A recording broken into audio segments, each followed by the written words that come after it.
Hi, Scott Linesburgh. Welcome to the Record Podcast.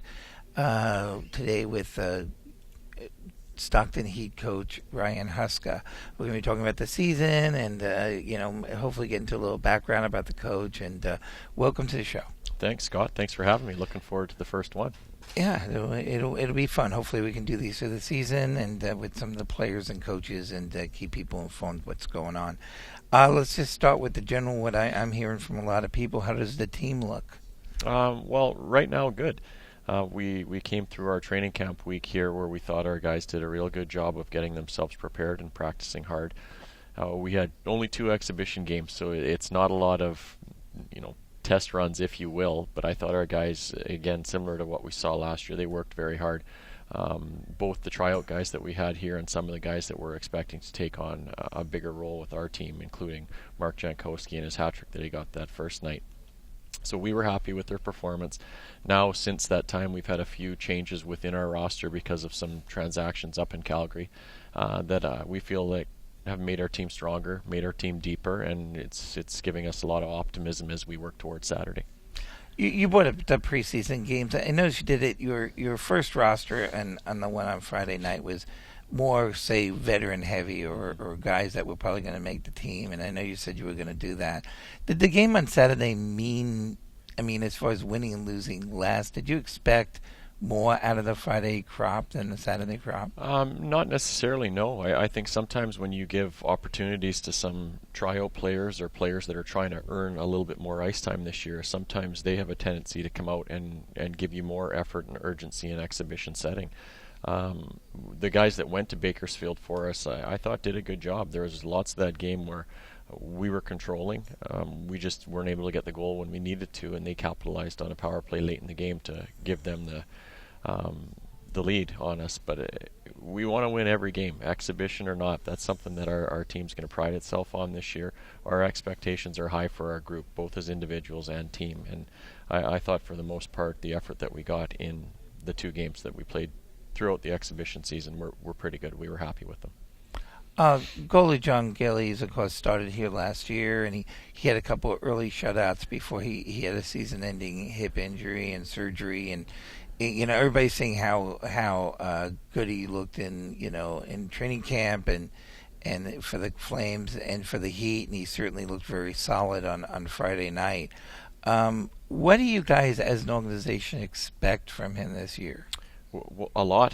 I mean, that's I guess the short answer would be a lot. I mean, he is a guy that we're going to look to carry a lot of the load for us. I'll get to it in a sec. We do have a very, very capable other goaltender here, but in Jon's situation, we saw last year before he went down with an injury a guy that has the ability to win you some hockey games. And as much as a coach would like to say his team's going to be great every night, that's just not the case. And there are nights when you have to rely on your goalies. And from what Jon showed us last year, he has that ability. And now when he's healthy, he's given us all the reasons to believe that he's going to be a guy that can help us win 3, 4, 5 more games over the course of the season. And that those games could put us where we want to be at the end of the year, and that's in a playoff spot and competing for the Calder Cup. So having a healthy Jon, I think, will be great for our group. I think it's going to give them some confidence. And it's going to also... I think put a real challenge into David Riddick, who's our other goaltender, to make sure he's ready to go and ready to push Jon for every start that he can get as well. So we feel like we're in a good position goaltending wise this year. Talking about Riddick, what obviously he was signed in the off season. What do you guys see in him? He was overseas. It's certainly not. Has the background some other people do to people that, are watching from outside hockey, but there's obviously something the Flames see in him. What's the things we should look for? Well, he is new. As you mentioned, he's new for all of us here too. So we had a brief time with him in Calgary, both development time or development camp in the summer and throughout the Flames camp. And now he's been with us for, I guess, a couple practices only so far. But I think the thing you'll notice with him is a guy that's very athletic, especially down low. You'll see him move very quickly on the ice, and he's another one of those goaltenders where he will compete for every puck. Even if you think he has no chance, he's going to work to make a save. And I don't want to call it the new wave of goaltending, But there has been a bit of a shift going from a blocking style guy to someone that's just making the save at whatever cost. If it looks goofy, it doesn't matter. Just make the save. And I think he's going to have a little bit of that in him here this year too. And from what I've seen, I'm looking forward to giving him his first start here down the road. Wanted to ask about Mason McDonald, of course, was sent down to the ECHL, which I think a lot of people thought would probably happen. But you did get a couple of good looks at him during camp and in here in Stockton. Is he a guy you expect to see back at some time? Does he have the skills? Were you impressed, I guess? Yeah, we're fans of Mason for sure. I guess the short answer to that question is I hope he plays so well down there that he forces us to bring him back up and use him more than some of the guys we are here. Having said that, I don't want us to ever see the situation we were in last year when we had 12 different guys here. But if in Mason's situation, he's a little different because he is a real big part of our future. And I think the one big thing for him in going down to Adirondack is the need for him to play games. And when you have a guy like Jon here, who is going to be our starting goaltender at least the beginning of the season here, Mason might not have seen the quality games that he needed to get, and having a team that's coached by Cale McLean in the East Coast Hockey League, they do a wonderful job down there, and for him to get a lot of starts, see a lot of shots, I think is going to be great for his development. One more thing on the goalies. Last year it was obviously, it was a conga line of goalies going through here, and there was obviously a lot of disruption at the position up top also. I know the people they brought in, that the Flames signed in the offseason, they're very aggressive at the goalie position.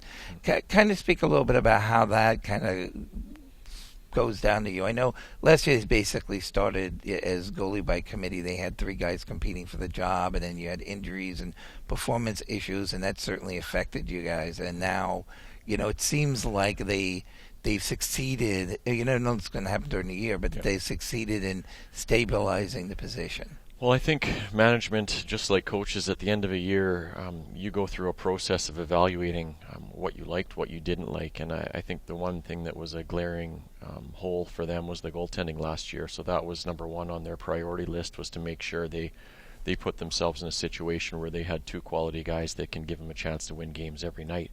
So they went out and they accomplished that goal. For us, I think, however it would have shaken out up top, I think Jon would have started the year with us again because of the season he had last year. David Riddick, I'm not sure how that would have shaken out. Mason McDonald, not sure how that would have shaken out. But I think for the most part, the 2 guys that were set up top meant that we were going to be pretty set with our guys here.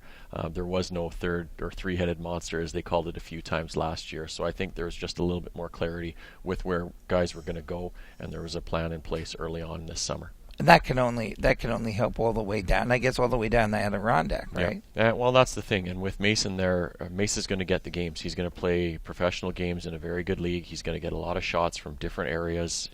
He's going to make himself better because he's going to be playing really almost every night. I mean, goaltenders don't play 3-in-3 games, which he'd see in the East Coast Hockey League, but he's going to play a lot of games, and he's going to be better for it. What about the rest of the Pacific Division? I know you've seen a couple of the teams. Mm-hmm. At this point, does a coach know that much about, because you're kind of taking care of your own business?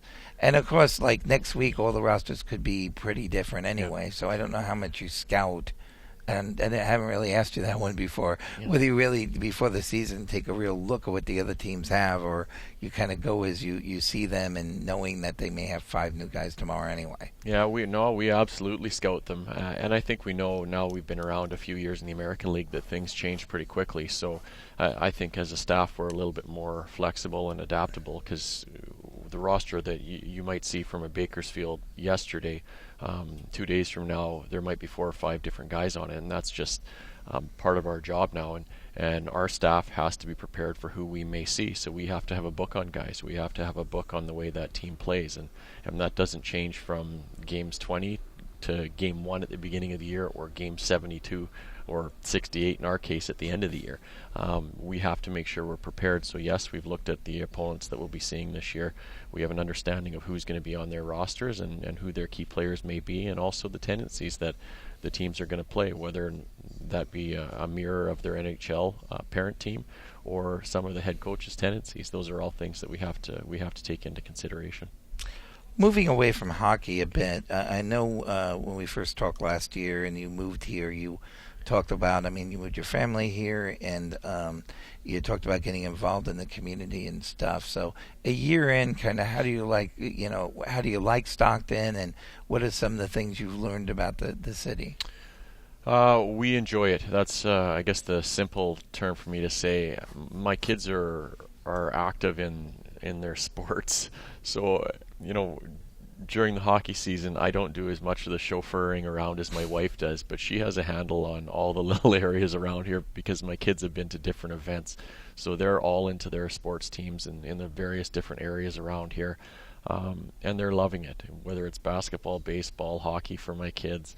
They've played in Stockton here at Oak Park, so there's a lot of great things that are going on. And this year I think it's just a lot more comfortable for everybody because there is no surprise factor for them. They know what's happening at school. My wife knows where she's going. All that stuff that comes with moving to a new location.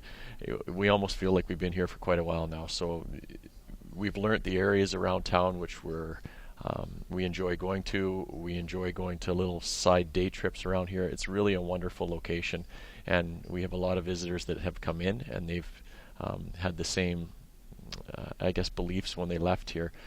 Because my wife is also a part-time tour guide when everybody comes down to visit, so she's got a pretty good handle on all the goings on in the area, whether that be farmers markets or festivals that happen around here. It's pretty cool. What would you say would be the number one plus to living here?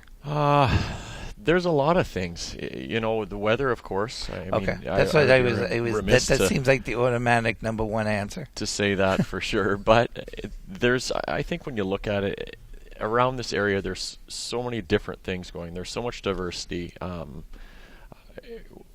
The little pumpkin farm that my kids went to just outside of Tracy, there's all sorts of little pockets. The festivals, the garlic festival, asparagus festival, those are things that you don't see back home, and I think there's more of I don't know if I can say it's American or if it's like the county fairs. I think they're awesome because they're a sense of community where people get involved in things. And the one thing we're going to try to do this year, we want our team to be more active in the community. So I think you'll see more of a presence from our guys now that we're a year in. We have an idea of basically having our feet on the ground now. I think you'll see us present in a lot more community events. And one bigger one that we're pushing a little bit harder to is the Pink and the Rink weekend. And again, it's something that's important now. And I think having done it for a year, our players have a better understanding of what it's all about and the work that goes into it. I want to talk about, because you talked about moving here, and you said you mentioned home. Can you say where home is so that everybody knows? Kelowna, British Columbia, Canada is home for me, where it's about 4 hours southeast, I guess, of Vancouver. That's an easy way for me to put it. It's similar to this area in that there's a lot of wineries there. There's mountains, there's a lot of lakes, there's a lot of good positive things around that area that we enjoy going back to in the summer. So we got a chance to go back there for about a month and a half this year just to visit with some family and friends, and enjoyed our time there for sure. But I can tell you it was nice to get back here and get ourselves settled while my kids went back to school. So again, it's been all positive, and we're looking forward to a great year here. Because I'm sure it's a very interesting lifestyle, but also a challenging one, because you didn't even change jobs and you had to move across the country. I mean, really, coaches change jobs a lot, and players move. You've kept the same job and had moved from Glens Falls, New York to Stockton, California, with keeping the same job title with the same franchise. Yeah. So that's that's a little unusual, but it is for and you're a family guy, you have kids. There's a challenge to it. There is a challenge to it, and I think when you get put in situations where you are going from Western Canada into New York, back to California, all in the span of 2 years, you realize how important family is. Because if they're not there with you, and if they're not supporting you and helping you every step of the way, it doesn't happen. So if my wife is digging her heels in and wanting no part of moving around, or if my kids are having a tough time with moving, then it's not possible. But they make a lot of sacrifices, and I think that's one thing that you see in the hockey business. The families make sacrifices in order to allow their spouses to play for the players, to coach for the coaches, to manage the guys that come down from Calgary. They're away from families a lot, and they make a lot of sacrifices. So I think when you do move yourself around a little bit, you get a greater appreciation for what your spouse and what your kids are all about, and you can't really get through. I don't think a job like this without a great support system, and that's what family is. Well, you should know Stockton has a history for keeping coaches around, even though when they're not coaches anymore. I mean, I think you probably know this, that both former Thunder coaches Chris Jahaki and Rich Crom, after they weren't the coaches of course, in Rich's case, the team moved and everything, but their families still live here, so they sort of put down roots here, which I guess says something about, what their families thought of the area, in that after, they moved here, and then after they didn't have the jobs anymore, they kind of stuck around. Yeah, and that's, hopefully I have this job for quite a while, I could say that first. And it's something that I think when you get yourself established in a place, everybody makes connections, and then it does become home. And I think that's why it becomes hard for people to leave, and I'm assuming that's probably why both of those guys are still around the area.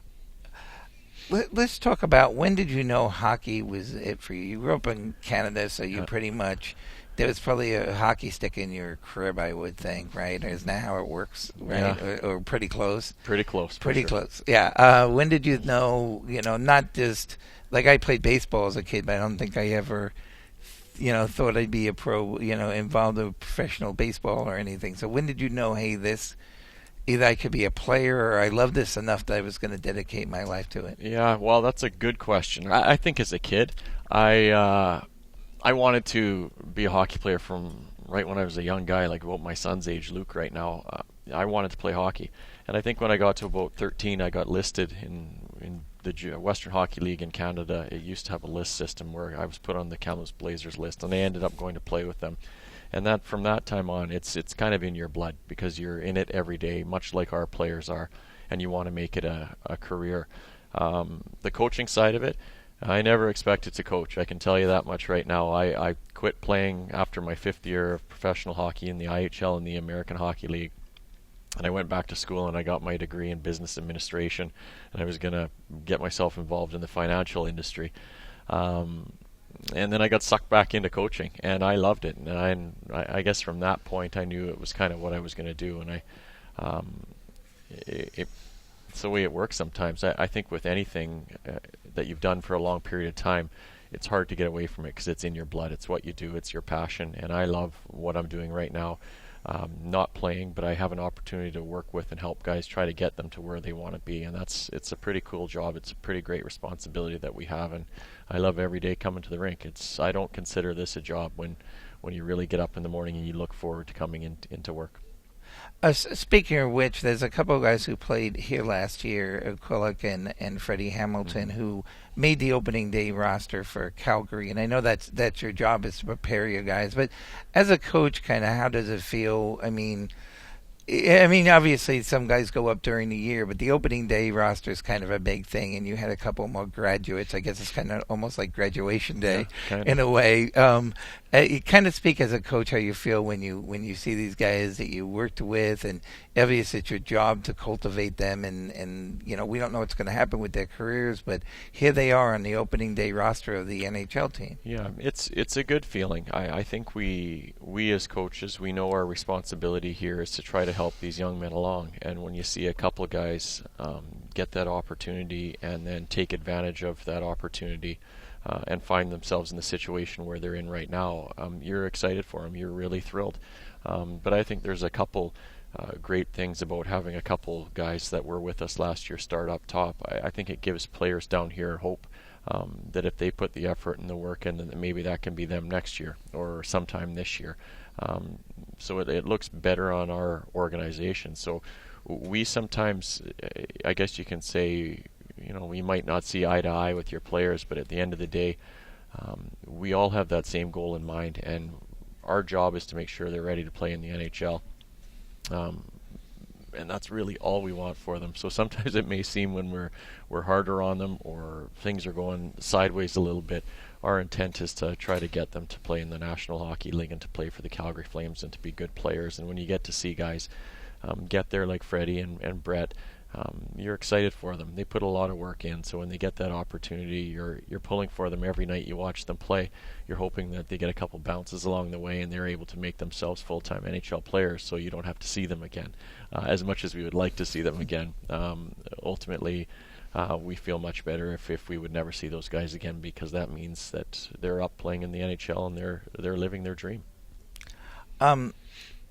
Final question. I wanted to ask what, not good or bad, but for the fans, what type of team are they going to see this year? You know the players pretty well. Is it, offense, defense? Kind of what kind of hockey a fan's going to see at Stockton Arena? Yeah, we like our forward group. I think we have good depth now. We've got some guys like Matt Fratton, Lyndon Bay that's been sent down, Daniel Pribble, who's kind of a little bit unknown player that's coming to us this year.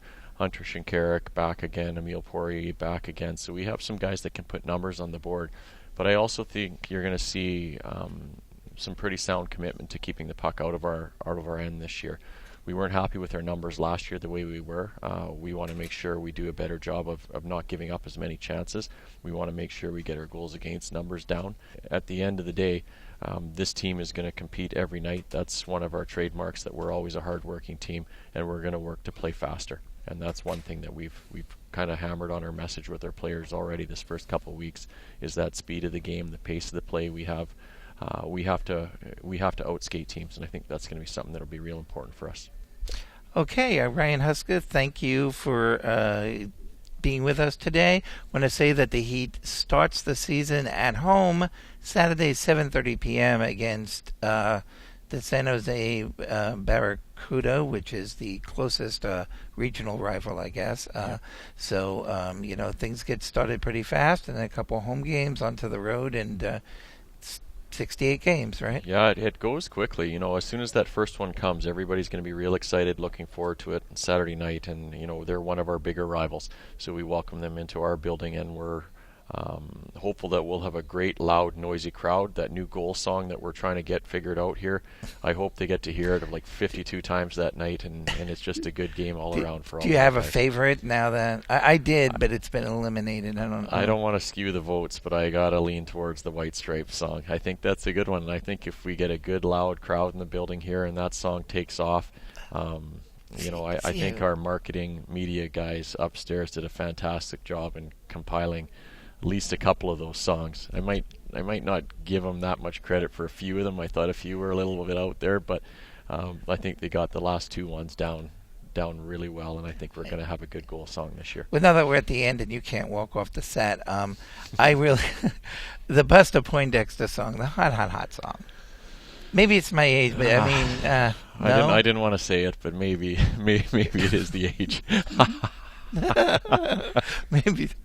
Oh, come on! It had everything you wanted in of the group. I thought that was the best, but I mean, I'm sure I'm sure the fans will pick a wonderful song. They will, and the choices that they have left, they're great choices. So we're looking forward to hearing who the winner's going to be. It's going to be a great thing, and I think it was a great idea that our group put together upstairs. All right, Coach. Thank you very much. Thanks for being here. Thanks, Scott.